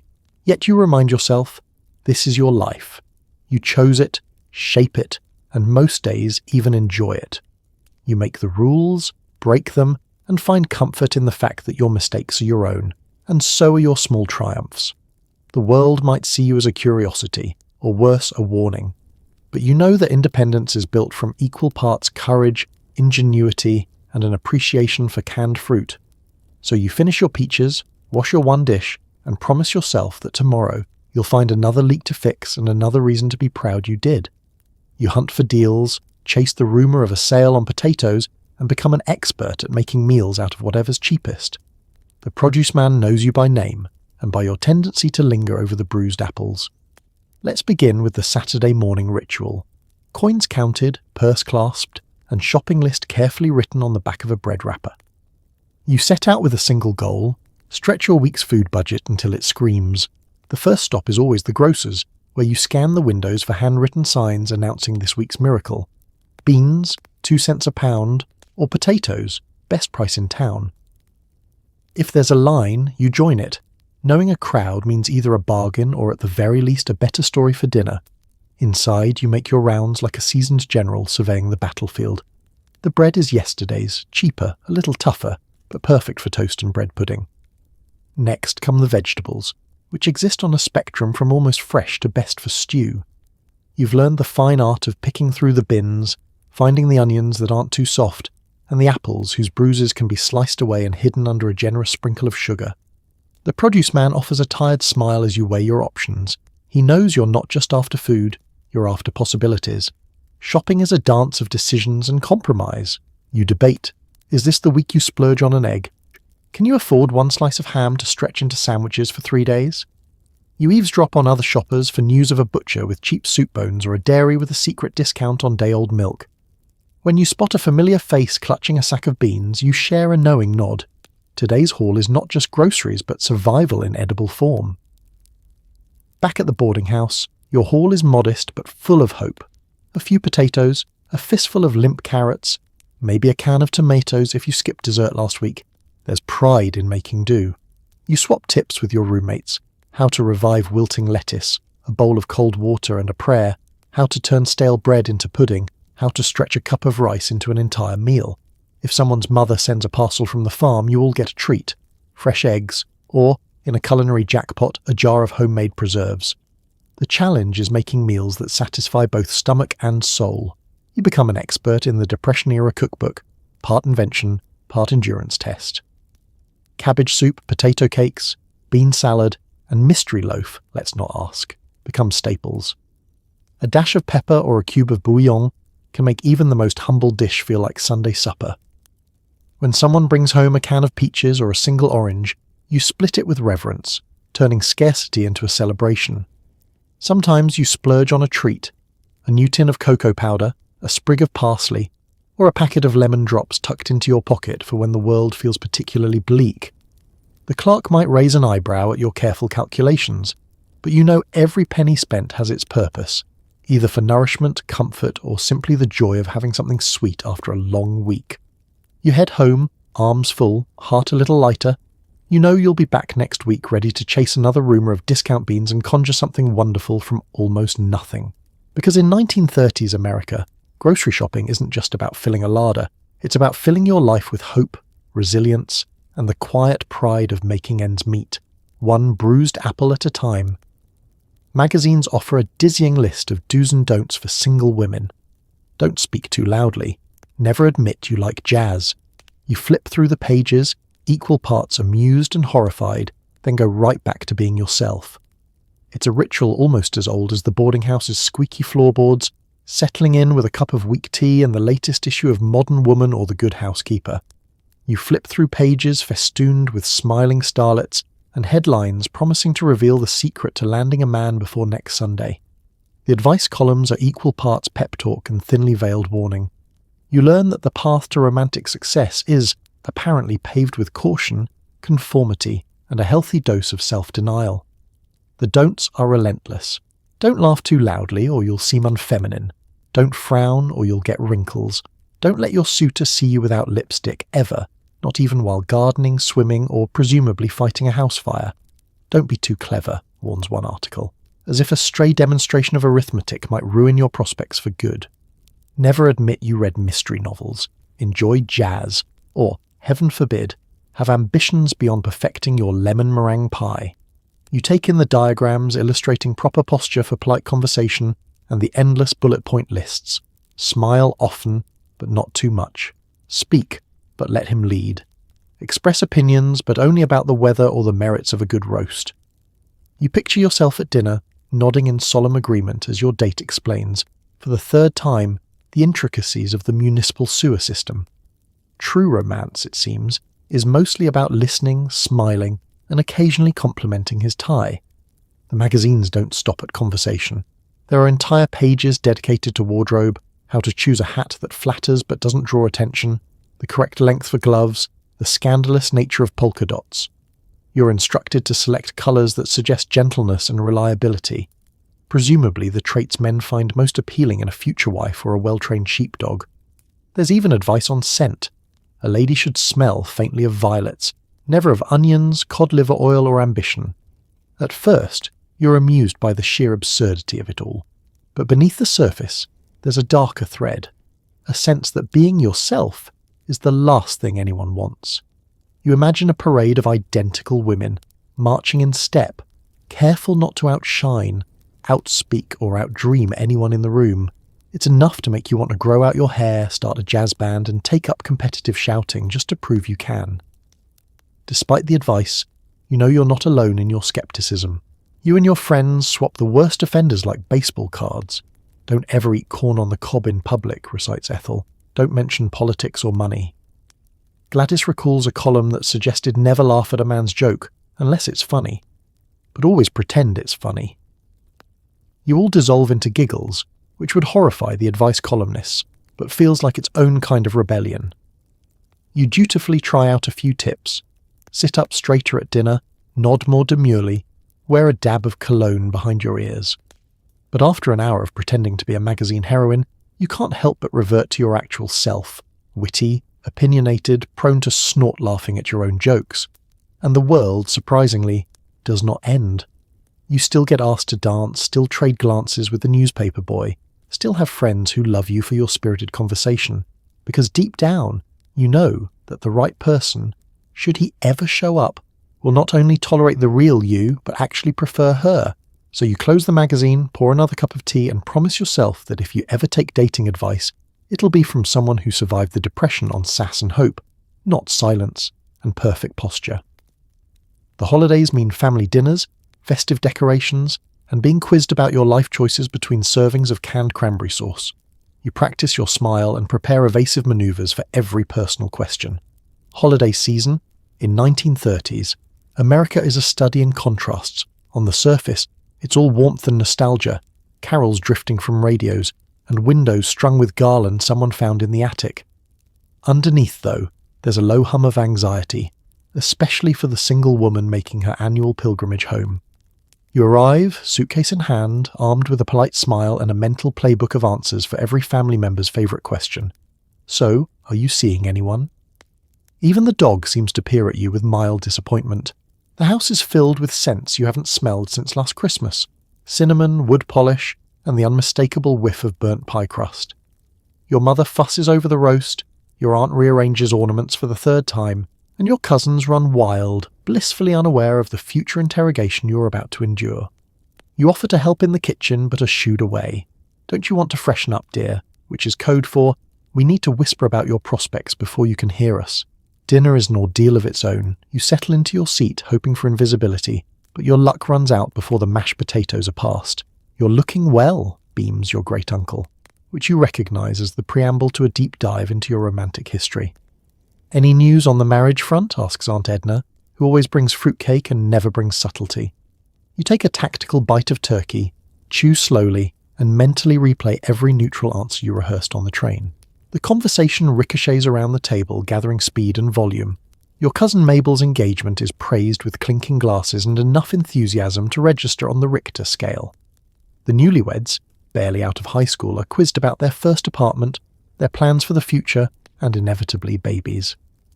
When the spotlight swings back to you, you dodge gracefully.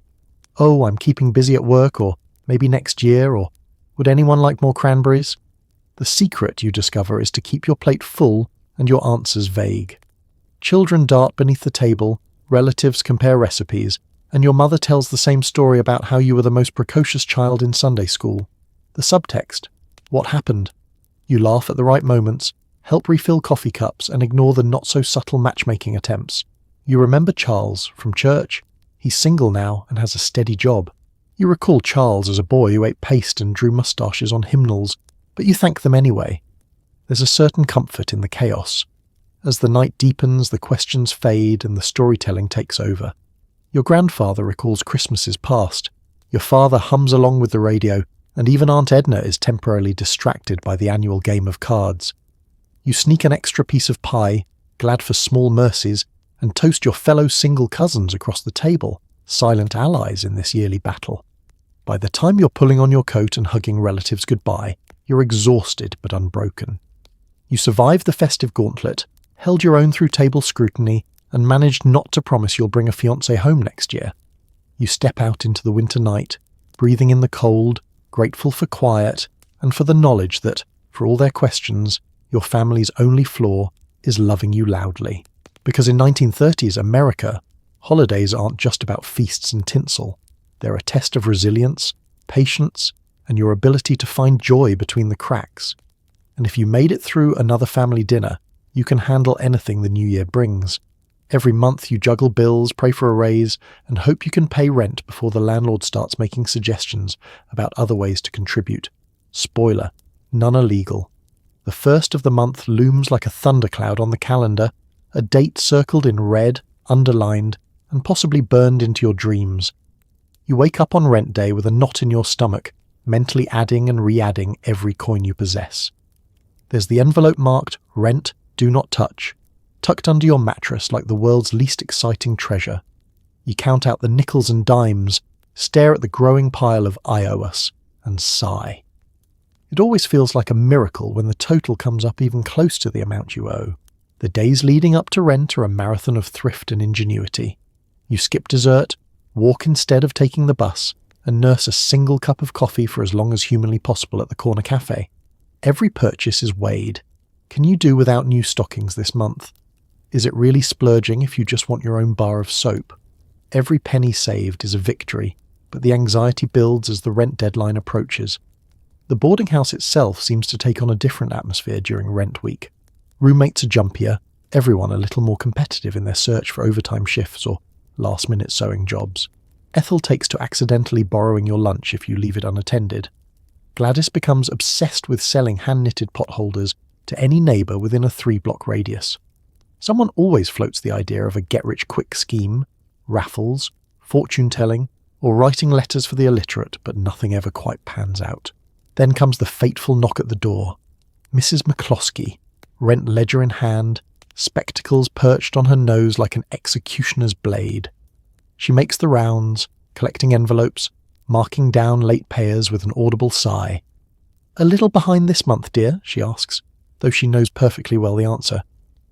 If you can't pay in full, her suggestions range from extra chores, scrubbing floors, mending curtains, stoking the basement furnace, to more creative and completely inappropriate alternatives, always delivered with a knowing smile. You decline as politely as possible, offering instead to run errands, help organise the pantry, or update the house's record book. Negotiations ensue. Maybe you can pay half now, half on payday. Maybe you can trade a few hours helping with the younger tenants, or offer to repaint the stairwell. Again. The landlady weighs your proposal, her silence punctuated only by the ticking of the grandfather clock in the hallway. Finally, with a look that says she's not quite convinced but doesn't have a better offer, she nods, and you breathe a little easier until next month. Meanwhile, you pray for a raise. Rumours circulate about bonuses and cost of living increases, but those never seem to materialise by rent day. You plot out your finances like a general planning a siege, balancing hope against reality. Every raise, if it comes at all, is immediately eaten up by higher rent or the price of coal. Yet somehow, you manage. You and your fellow tenants trade tips, celebrate tiny victories, I got 5 cents off potatoes, and help each other through lean times. Someone always seems to find a way, a mended skirt sold to a neighbour, a lucky bingo card, a relative sending a surprise dollar bill tucked into a birthday card. When rent is finally paid, you experience a heady rush of relief, followed by the sobering knowledge that the whole cycle will start again in 4 weeks. But for now, you allow yourself a rare treat, a decent cup of coffee, a magazine, a few moments of peace. Because in 1930s America, surviving the rent crisis is an achievement in itself, proof that you can face down the nickel and dime nightmares and live to tell the tale. Some days, your curls cooperate, your stockings don't run, and the soup actually tastes like soup. These are the moments you hang on to, proof that survival isn't just possible, it's occasionally fabulous. It starts small, a morning when you wake up feeling just the tiniest bit rested, sunlight peeking through the grimy boarding house window and landing right on your pillow. The usual clamour is softer, as if the universe knows you need a little mercy. The kettle boils, not with its usual banshee wail, but a gentle hiss, promising tea that doesn't taste like despair. You reach for your favourite dress, half expecting to find a new stain or an unsolvable tear, but no, it's perfectly presentable, pressed and waiting like a silent co-conspirator in optimism. The mirror, which on most days seems to delight in reflecting every wrinkle and worry, today gives you a look that says, actually, you're doing just fine. Your curls, usually a battleground between gravity and humidity, fall into place with shocking cooperation. It's almost suspicious. You try not to question it. Just pin them back and say a silent thank you to whichever household spirit is responsible. Breakfast feels almost decadent. The bread is still soft, the jam stretches just far enough for every bite, and, miracle of miracles, Gladys doesn't borrow your tea. Ethel cracks a joke instead of an egg, and you all laugh, a genuine belly laugh that ripples through the kitchen and lingers longer than the smell of burnt toast. On the way to work, the rain holds off and your shoes, notorious for their vindictiveness, choose not to pinch. The streetcar arrives with space to sit, and you find a magazine someone left behind, a month out of date but filled with stories and tips you haven't read before. You settle in, letting yourself enjoy the moment, the city outside for once a backdrop rather than a battleground. At the office, everything just works. The typewriter keys don't stick. The boss doesn't comment on your hair, or anything else for that matter. Your lunch, modest as always, tastes surprisingly delicious, and your co-workers' usual complaints sound less like grievances and more like banter among friends. You land a tiny victory, a thank you from a client, a compliment on your handwriting, a moment of quiet pride as you realise you're, against all odds, really good at this job. The afternoon brings a letter, not from a bill collector or Aunt Edna, but from an old friend. It's filled with jokes, stories, and a snapshot of a world outside your own. You tuck it into your pocket for later, already planning to read it again tonight just before bed. Evening is more of the same. Dinner is warm and filling, the water for your bath is blessedly hot, and your roommates are in high spirits. You play a hand of cards, win, for once, and tuck yourself into bed early, heart a little lighter than it's been in weeks. It's these days, the small victories that keep you going. They remind you that life isn't just about making do, but about seizing whatever bits of joy the world offers up, no matter how modest. A good hair day, stockings without runs, soup that actually tastes like soup. These are the miracles you count. In a world that can be cold, capricious, and sometimes outright unfair, these flashes of grace are your proof that things can go right, that resilience is more than endurance. It's the ability to find celebration in the mundane. You fall asleep smiling, grateful for a day that gave you reasons to be glad. Tomorrow will bring its share of troubles, but tonight, you rest in the glow of these tiny triumphs, knowing they matter more than anyone else might ever realize. And that, in the end, is sometimes all the victory you need. At night you lie in bed, listening to the city's hum, counting blessings and cracked ceiling tiles. Tomorrow will bring more absurdity, more hustle, and if you're lucky, another day to laugh about it all with friends. The day's chaos finally settles, replaced by a hush, broken only by distant car horns and the rhythmic clatter of someone 2 floors down trying to coax heat from a stubborn radiator. The city glows through the thin curtains, turning your little room into a softly lit sanctuary. As you stretch beneath your scratchy blanket, the world feels both impossibly wide and cosily close, your own island floating in a sea of old bricks, secret dreams and insomnia. You stare at the ceiling, a map of water stains and hairline cracks, each with its own story.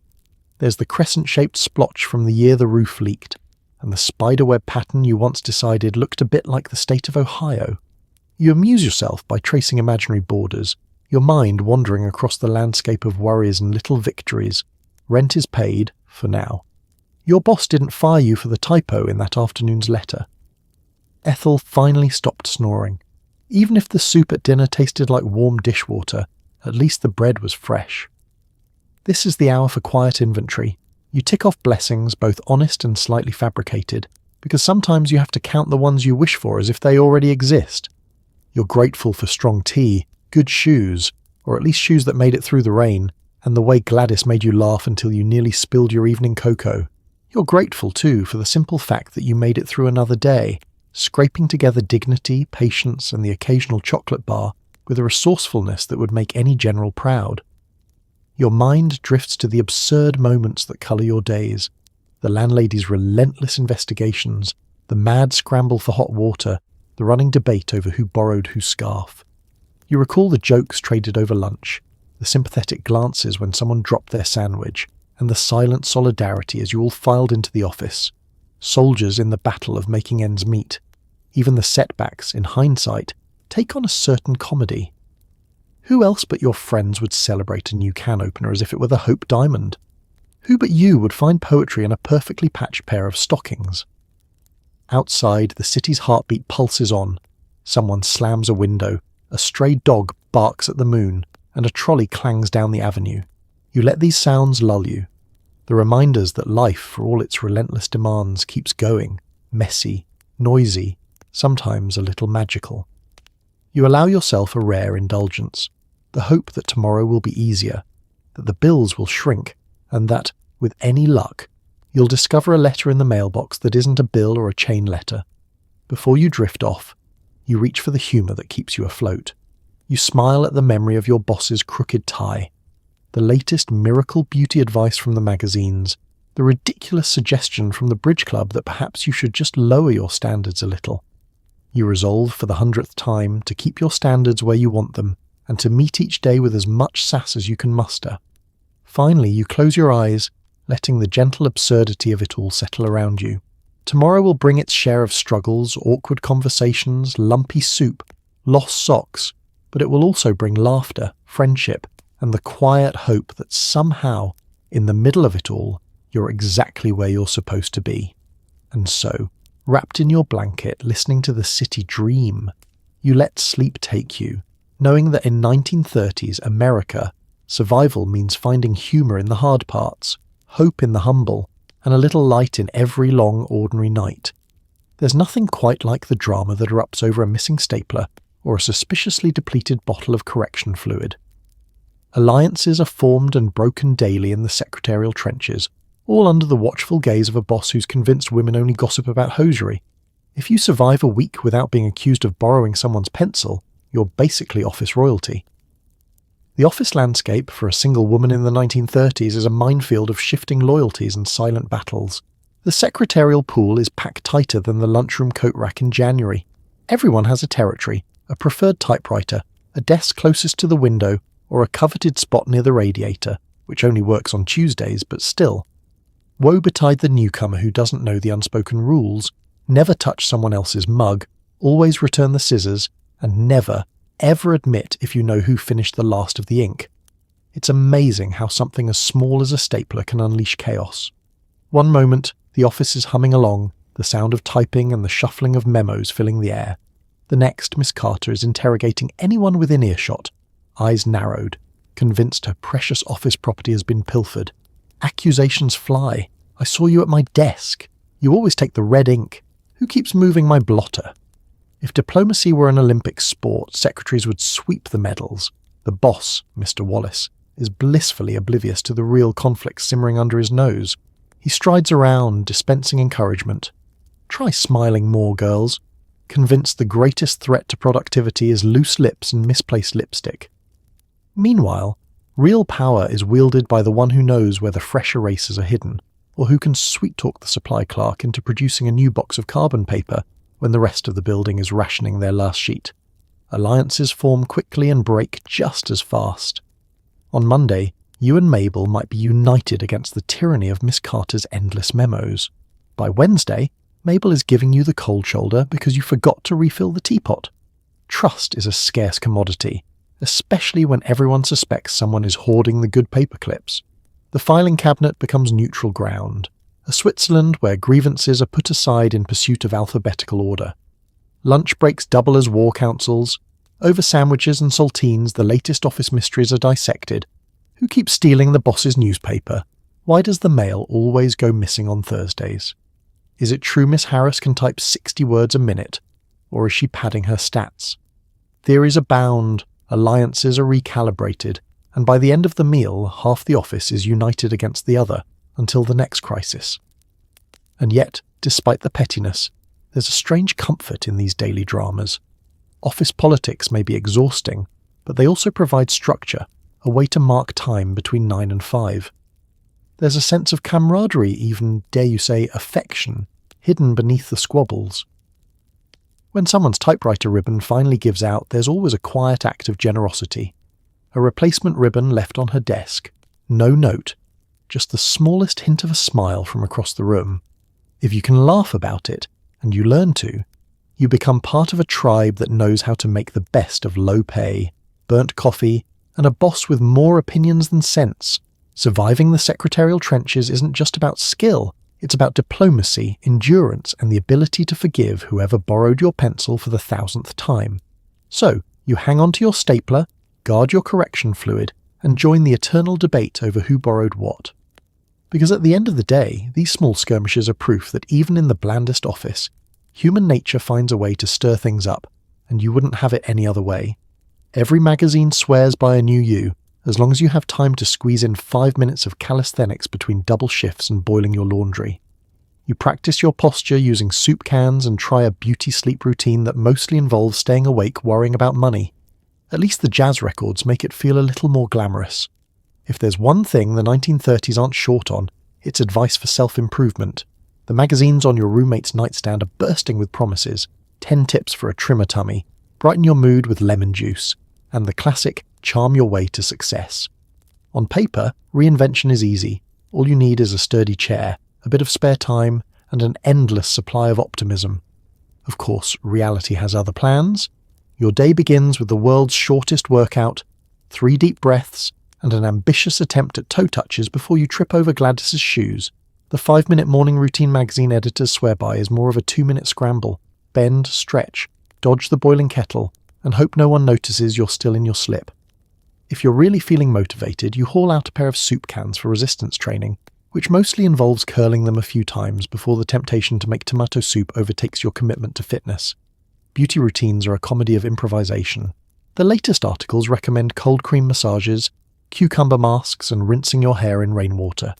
You do what you can with what you have, a little baking soda for your teeth, a dab of Vaseline for your elbows, and the rest is hope and clever lighting. Beauty sleep is a cruel joke. You'd sleep if you could, but the combination of financial anxiety, a squeaky mattress, and the sound of Ethel's midnight snoring means your routine is less restful rejuvenation and more strategic catnapping. Still, you persist. You try the latest dance craze workout, Jazzercise, the magazine says, will melt inches off your waist and turn you into a svelte siren. In practice, it means pushing the furniture aside, winding up the Victrola, and trying to keep up with a jazz record that moves at the speed of light. The neighbours probably think you're summoning the spirits, but for 10 glorious minutes, you're lost in the rhythm, worries melting away with each hop and twist. Self-improvement isn't just physical. There are endless suggestions for cultivating your mind, memorising poetry, learning a new word every day, or teaching yourself French in 10 minutes before bed. You dutifully recite a few lines of Emily Dickinson, practice your cursive, and, if you're lucky, sneak in a page of your favourite mystery novel. Magazines urge you to build your personal brand, but you're mostly focused on not spilling coffee down your last clean blouse. Meals are another arena for betterment. Healthy eating tips abound. Eat more fresh vegetables, they declare, blithely unaware that fresh is a euphemism for slightly wilted and half price. You experiment with beauty salads, a bowl of canned tomatoes topped with a solitary olive, sometimes enhanced with a cube of cheese if you're feeling flush. Every dish comes with a side of nutritional advice from your roommates, most of it dubious, all of it heartfelt. Despite the chaos and contradictions, you keep striving for that better you. Some days, self-improvement looks like a brisk walk to the library instead of the bakery. Other days, it's simply finding the grace to laugh at your own attempts. The soup can curls, the late-night jazzercise, the endless search for the perfect beauty routine that won't break the bank. And at the end of it all, you realise self-improvement isn't about transformation or perfection. It's about persistence, a little humour, a little sweat, and the belief that you're worth the effort, even if your only dumbbells are tomorrow's lunch. The jazz records help, but it's your stubborn hope that carries you through, one self-made, slightly ridiculous day at a time. When the weight of the world feels heavier than your wool coat, you treat yourself to a 10-cent ticket at the local cinema. For a few precious hours, you forget the rent and rationing as Fred Astaire and Ginger Rogers make even heartbreak look choreographed. Popcorn is optional, sitting in the balcony is not, and leaving your worries at the door is strongly encouraged. A night at the movies in the 1930s is more than a luxury, it's an act of hope, a self-prescribed holiday for the soul. After a day spent dodging the landlady, juggling bills and surviving the secretarial gauntlet, you and your roommates squeeze into your best going-out coats and head to the flickering promise of neon lights down the block. The theatre's marquee, advertising romance and adventure, is enough to make you forget the soup that passed for dinner and the mystery stains on your best gloves. The ritual starts with a breath of warm, buttery air as you step inside, a welcome contrast to the city's chill. The foyer is crowded, couples on first dates, families with chattering children, and a handful of single women like yourself, all ready to lose themselves for 90 minutes in a world where the dresses are always pressed and no one ever runs out of lipstick. You clutch your precious ticket, careful not to crumple it, and make a beeline for the balcony. That's where the best seats are. Far enough from the screen to keep your neck intact. Close enough to watch every sparkle on Ginger's dress. Matinee or late show, the rules are the same. You pool your coins for one small box of popcorn, eaten kernel by kernel, and if someone's feeling especially flush, a single box of chocolate-covered raisins gets passed down the row. The hush before the film starts is part anticipation, part relief, a collective exhale as the house lights dim and the projector whirs to life. For the length of a reel, the world is perfect. Fred and Ginger glide across the stage as if their only worry is which foot comes next.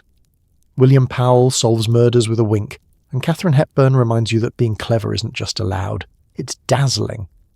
The movie newsreel flashes stories from far-off places, and for a moment, you let yourself believe you might visit Paris or London too someday.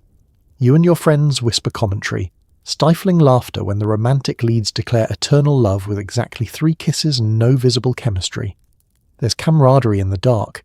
Every heartache and triumph on screen is felt collectively, a sigh here, a gasp there, the shared giggles when the comedy is particularly sharp. If you need to cry, the shadows are merciful. If you need to dream, the big screen gives you permission. The walk home is slower, your steps lighter. The city feels softer after a night at the movies, as if the stories you've borrowed have sanded down the day's sharp edges. Conversation flows easily. Did you see the shoes on the actress? How did he catch the villain with nothing but a hatpin and a witty remark? There's laughter and mimicry, impromptu tap dancing on the sidewalk, a mock-serious imitation of a starlet's swoon. You all agree. Real life could use a little more choreography. You know tomorrow you'll be back to the grind, work, chores and rationed beans.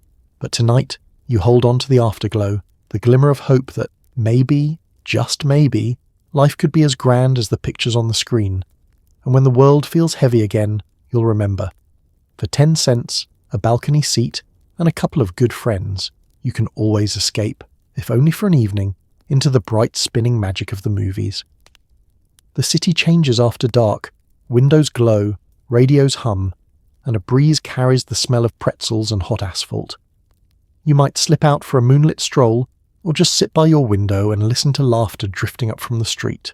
No matter how tired you are, you always double-check the lock because in the 1930s, security is do-it-yourself in more ways than one. Nighttime in the city is a different animal entirely. Gone is the frantic shuffle of office girls and paperboys, replaced by a softer rhythm, the gentle clatter of dishes in distant diners, couples strolling arm in arm beneath dim street lamps, the whir of a car radio mixing with the distant bark of a vendor closing up his hot dog cart. The air is heavy with summer warmth, or on colder nights, with the crisp bite of early frost. Streetcars clang their last runs, leaving trails of electric light and echoing laughter that bounce down the alleyways. Sometimes you find yourself drawn outside, if only for a short walk. The neighbourhood feels both bigger and smaller in the dark. You nod to shopkeepers locking up, tip your hat to the old man with his dog, and keep a brisk pace past the bar on the corner, where the door swings open to spill out jazz and the rowdy promises of another Saturday night. Each shadow holds a story, some you know by heart, others you invent as you go, imagining lives more glamorous or mysterious than your own. You pause on the stoop, enjoying the hush, watching moths gather around the porch light. Up and down the street windows flicker with life, silhouettes of families finishing supper, children being tucked into bed, a couple 2 doors down dancing in their socks to the crackle of the wireless. You hear the faint strains of a trumpet solo, the clinking of a bottle, and the unmistakable giggle of friends sharing secrets on a fire escape. The city at night is an orchestra of ordinary magic. Some nights, you don't venture out at all. You pull up a chair to your window and let the world come to you. There's a comfort in this silent observation, a sense of belonging to something vast and bustling, even if you're alone. You trace the city skyline in your mind, picking out landmarks. The neon sign of the bakery, the bell tower 2 blocks away, the mysterious roof garden you swear you'll visit one day. The city's pulse beats steady, a lullaby of distant voices and fading headlights. Still, for all its charm, you know not to let your guard down. You check the lock on your door, twice, sometimes 3 times, out of habit and caution. The landlady says, "You can never be too careful," and for once, you agree. The newsreel is full of warnings about pickpockets, sneak thieves and wayward souls, but the real threats usually come in the form of missing rent or a misplaced key. So you tuck your valuables away, draw the curtains, and reassure yourself with the sturdy click of the bolt. On those rare evenings when fear creeps in, a shriek of tires, a shout in the alley, you remind yourself that this city is a patchwork of guardians, neighbours watching neighbours, ears pricked for the wrong sort of commotion. You trust in your own resourcefulness, in the kindness of strangers who might appear just when you need them most, and in the wisdom of never leaving a window unlocked, no matter how inviting the breeze. As you settle in for the night, you let the city's lullaby carry you. The world may be full of uncertainties, but here, Wrapped in the comfort of familiar sights and sounds, you find your peace. Tomorrow the hustle will begin anew, but for now, you let yourself drift, rocked by the steady hum of city lights, laughter, and the knowledge that, at least for tonight, you are safe in your little corner of the world. Beneath the routines, the ribbing, and the relentless advice, you still carry quiet dreams of travel, of art, of running your own shop or writing your own story. Some days, hope feels like a luxury you can't afford, but at night, with the world hushed, you let yourself imagine a future a little bigger, a little brighter, and maybe, just maybe, completely your own. It's easy to forget in the push and pull of 1930s survival that single women carry more than grocery lists and rent receipts in their pockets. Hidden between the pages of your well-worn diary, or folded into the hem of your favourite dress, are ambitions rarely spoken aloud. You dream of things that, at breakfast, sound fanciful, even foolish. Seeing Paris, painting landscapes, opening a tiny bakery that smells of cinnamon and freedom. Maybe you want to write a book, your own story, or the kind of mysteries you devour late at night by flashlight. You keep these dreams close, mostly because the world seems intent on tucking them away. There are always more pressing concerns, paying bills, mending blouses, sending polite replies to family letters filled with practical suggestions. The world is quick to remind you that security is more important than happiness, and that nice girls should settle for what's safe, not what stirs their souls. And yet, hope is a stubborn tenant. It lingers in the quiet moments, over a cup of tea, or as you watch the city lights blink awake at sunset. You let yourself imagine a different kind of life, one where ambition isn't a secret but a sunrise, where one day isn't a placeholder but a plan. Some evenings, you trace your finger across an atlas, inventing itineraries, a summer on the Italian coast, a winter spent learning to ski in the Alps, or just a train ride out of town heading somewhere that isn't here. Sometimes, the dreams get smaller, more manageable, but no less meaningful. You imagine a room of your own, sunlit and quiet, filled with stacks of books and the hum of a radio. Or maybe you picture the simple satisfaction of running a market stall, selling homemade jam and hand-sewn aprons, your name hand-painted on the sign. The beauty of these dreams is that they're yours, untouched by outside judgment or someone else's expectations. It's not that you're ungrateful for what you have. The friends who make you laugh until your sides ache, the modest victories that pepper your week, the satisfaction of keeping afloat when everything seems designed to pull you under. But the longing for more never fully leaves, the belief that you are meant for more than simply surviving. You see it in the way you linger over the travel posters at Woolworths, or the moments you pause mid-chore to jot down a phrase that might one day start a story. Of course, not every day is bright with hope. Some nights, the world feels heavy, and the distance between your current life and your future dreams seems insurmountable. But even then, you let yourself believe, if only for a moment, that everything could change.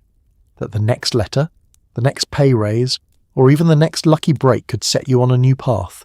You tuck these dreams under your pillow as you drift off, promising yourself not to let them go, no matter how loud or practical the world becomes.